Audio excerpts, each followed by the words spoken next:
सत साहब बोलो सतगुरुदेव जी की जय।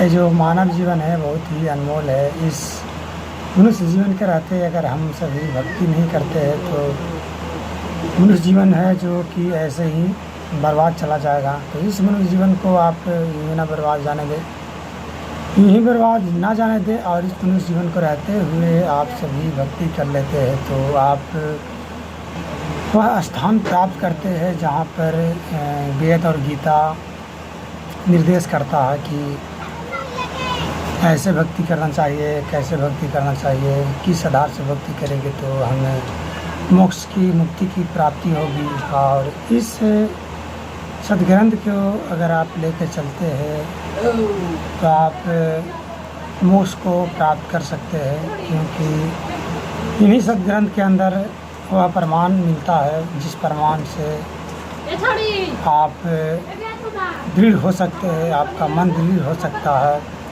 कि हाँ भगवान है। तो इस सदग्रंथ के आधार से भक्ति करने से हमें वह स्थान प्राप्त होगा और वह भगवान प्राप्त होगा।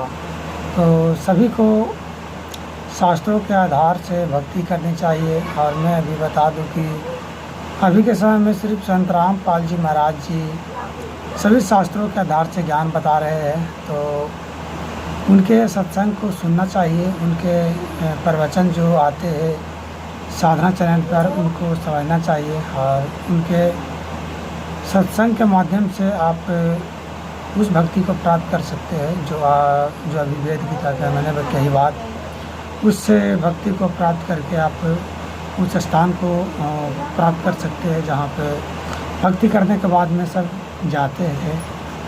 तो आपको यही मैं कहूँगा कि संत रामपाल जी महाराज जी का सत्संग देखिए, उस सत्संग के माध्यम से आप समझिए कि सत्संग में क्या क्या बताते हैं, क्या इसका प्रमाण भी कहीं पे है कि ऐसा ही मतलब सत्संग किए हुए हैं, इसका सारा वहाँ पर प्रूफ मिलेगा। मैं एक बार बता दूं कि संत रामपाल जी महाराज जी मात्र एक ऐसे संत है जो सभी शास्त्रों के आधार से भक्ति बताते हैं। और जितने भी संत अभी गुरु मंडलेश्वर बने हुए हैं, शंकराचार्य जितने भी हैं, सभी शास्त्रों के विरुद्ध ज्ञान बताकर सभी भाई जगत को भ्रमित कर रहे हैं। तो उन सभी नकली धर्म गुरुओं से बचे और अपने मनुष्य जीवन को कल्याण करवाए। संत रामपाल जी महाराज जी का सत्संग आप अवश्य सुनिए। उनके सत्संगों के माध्यम से आपको मनुष्य जीवन का जो मूल उद्देश्य है, मुख्य उद्देश्य है, वो आपको पता चलेगा। तो इसी तरह से मैं और भी वीडियो लेकर आता रहूँगा। तब तक के लिए आप सभी को नमस्ते।